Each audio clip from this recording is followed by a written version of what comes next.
One of the first things that struck me about Iceland when I first visited here are the differences between the greater Reykjavík area, that is to say Reykjavík, Mosfellsbær, Kópavogur, Garðabær, and Hafnarfjörður, and the rest of the country. And it becomes especially noticeable the first time you actually leave the capital area and go into the countryside. And this difference is noticeable for good reasons. I mean, we're close to 400,000 people in this country, and about 2/3 of that population lives in and around the Reykjavik area. I mean, imagine if that were the case in your home country. Like, for example, if a single city in the United States had about 200 million people living there. Further, for those 100,000 or so people who don't live in and around Reykjavik, they're spread out along the coastline of a country that's roughly 103,000 square kilometers. Spend any amount of time here and you'll notice that the difference between urban and rural Icelanders runs deeper than simply where people live. They'll often have sharply different points of view when it comes to politics and culture, and different perspectives on everything from foreign relations to infrastructure. In many ways, it's like living in two countries in one, and this video is going to explore this rift between urban and rural Iceland, how things got to this point, and how we can maybe bridge the gap. Bear in mind that I am not a historian, I'm not a sociologist, and I'm not an anthropologist. I'm just someone who's been living in Iceland for over 20 years now. I've talked to people from all over the country, especially in my capacity as a journalist. I've covered many aspects of this topic as well. And I also want to give special thanks to Gisli Gunnarsson and his paper, Monopoly Trade and Economic Stagnation, Studies in the Foreign Trade of Iceland, 1602 to 1787, which I link below. This paper is really, really fascinating and easy to understand, and it was invaluable to the making of this video. So without further ado, let's get into it. The rift between urban and rural Iceland. To get into how the divide between urban and rural Iceland started, we have to get into how Reykjavik became Iceland's capital. Back in ye olden times, when Iceland was still a colony of Denmark, the Danes kept a really tight control over Iceland's economy. Icelanders could only trade with Danes unless foreign merchants were given express permission from the Danish crown to do so. But then in the late 1700s, a guy named Skuli Magnusson came along. And Skuli Magnusson was a would-be merchant. He was the national sheriff, which is a title which doesn't exist anymore. And he's often called the father of Reykjavik. And he had a grand vision for Iceland. And this vision would change the country in ways that he probably definitely could have imagined because it was his idea. He was amongst the people who believed in Iceland's potential to be a fully industrialized country, and so he began this movement called Innréttingarnar, which I am roughly translating here as the remodeling. You'll see many different translations of this word, but it's kind of clumsy for me to keep saying Innréttingarnar over and over and over again, so I'm calling it the remodeling. Anyway, this plan was to build factories and plants and workshops all over Iceland, and this project was based in Reykjavik. This may have actually been the beginning of the divide because the farming class in Iceland wasn't really crazy about this idea. They believed that building up factories and workshops all over the country was going to place too great of a burden on Iceland's farmers. And at the time, the farming class was the upper class in Iceland. The merchant class that Skuli wanted to belong to, that class virtually didn't exist in Iceland at the time. But even though the remodeling ultimately failed as an idea way too ahead of its time, a royal committee known simply as the National Committee was formed in 1774. And that committee decided that Reykjavik should be Iceland's capital town. It was due in part to the fact that it was the center of the remodeling project, and soon thereafter, the bishop's seat was moved from Skálholt in the countryside to Reykjavik, and secondary schools began to pop up in the town as well. And then in 1783, the Danish trade monopoly over Iceland fell apart for largely two reasons. Number one was the volcanic eruption of Laki, which covered some 450 square kilometers of Iceland with lava, and the ashfall would end up killing 70% of Iceland's cows and 20% of its sheep and horses.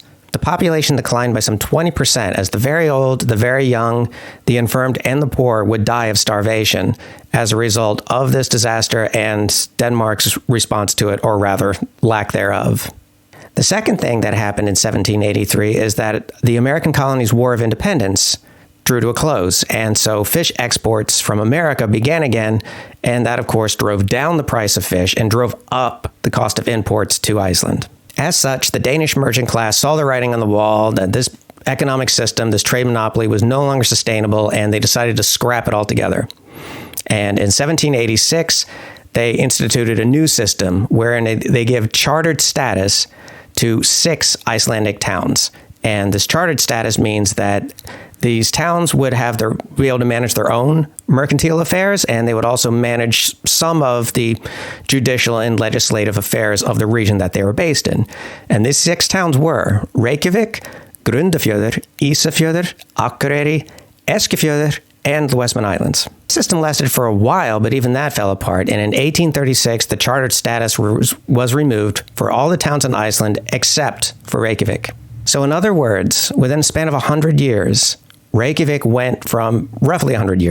went from being just another village on Iceland's coast to being the seat of religion and culture and education and finance for the entire country. The merchant class, which was based in Reykjavík, was formed by this time, and it exceeded the farming class as the new elite of Iceland. Before we go any further, I should probably explain how the voting system works in Iceland so you can better understand how it is that the less populated areas of the country can have as much influence as they do. So Iceland has 6 voting districts. 3 of them are in urban areas and 3 are in rural areas. Of the 63 seats in Iceland's parliament, 35 come from urban areas and 28 come from rural areas. Now, this system is set up in such a way that rather than direct representation, a vote from the countryside will actually give greater representation and carry more weight per head than a vote that's cast in the urban areas. But it's not as simple as that. It's not as cut and dry as that. I say all this because it's important to understand that even though we have this imperfect system in place that's supposed to be able to balance the urban and rural voter in terms of their influence in parliament, it doesn't always work out that way. And I would argue that Reykjavík, the parliament in Reykjavík, often favors Reykjavík by simple fact that most people live here. But as we'll see, it doesn't always work out that way.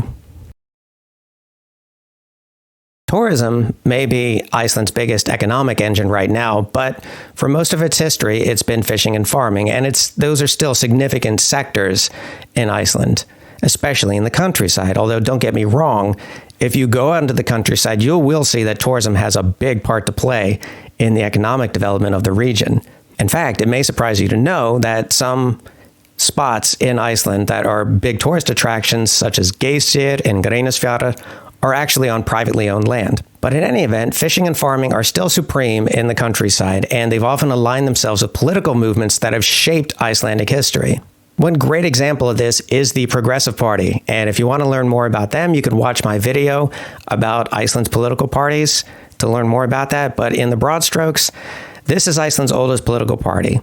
It was founded in 1916 when 2 farmers' parties combined their powers. Even though today they're trying very hard to build themselves as a purely centrist party, it's very clear that the backing of the farmers is very important to them, and they're very diligent about representing the interests of the agricultural sector.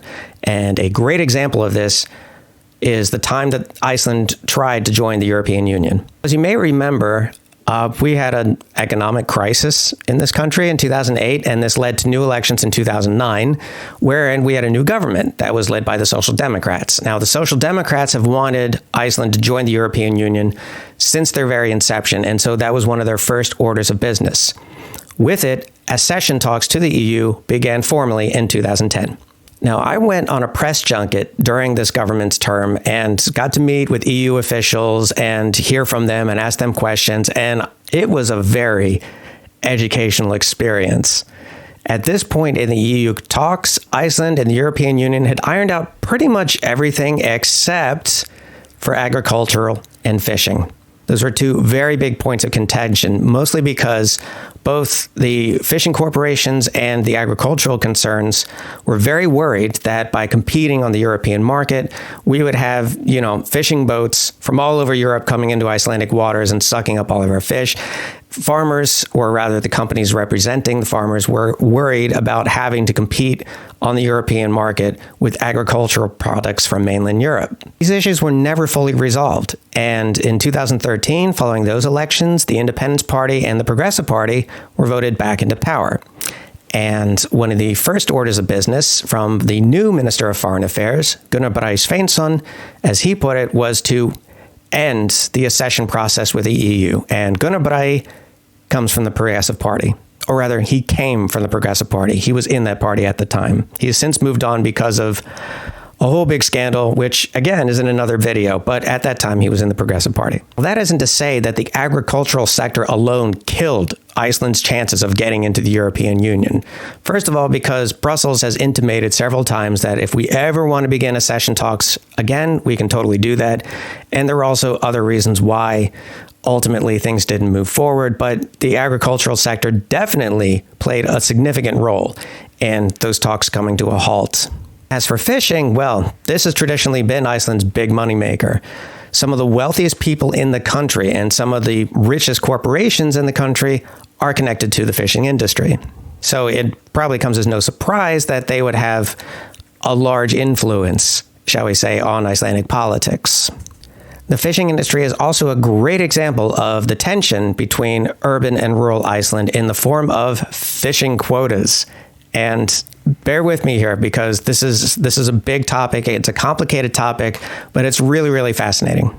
So the quota system was put into place in 1984, and the initial purpose for the quota system was to say that, you can only fish X numbers of tons of X types of fish because we don't want to overfish them. We want to have sustainable fish stocks, and that's definitely a very noble pursuit.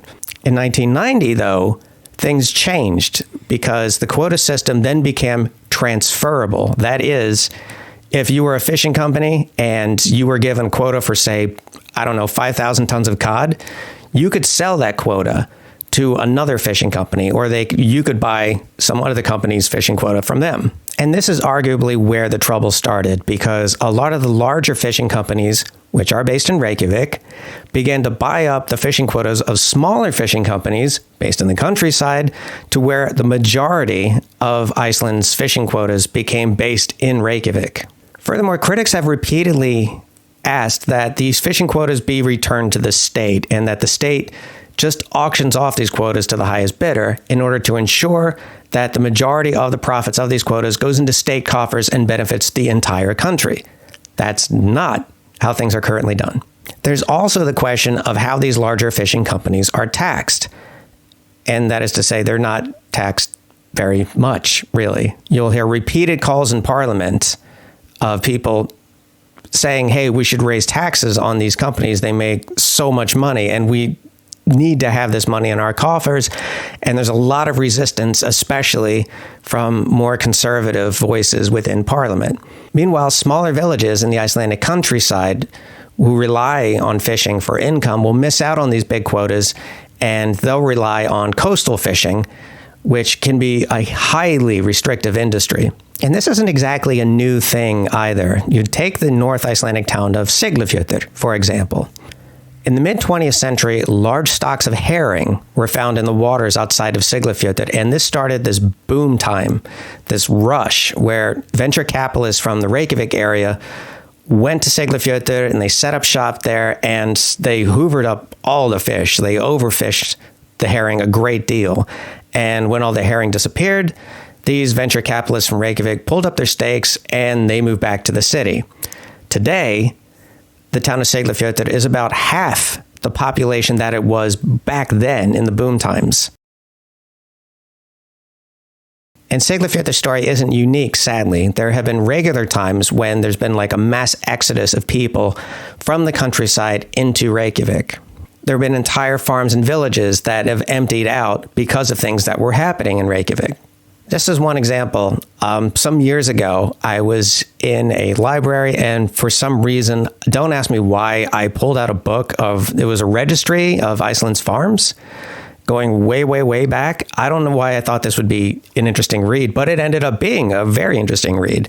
Because while this registry would be like, this is the family that owned this farm, that had this many hectares of land, and they had this many heads of sheep, something I kept noticing over and over and over again was that many of these farms would then have a listing saying sold or abandoned in this year. And these years were almost always in the 10 years that followed World War II.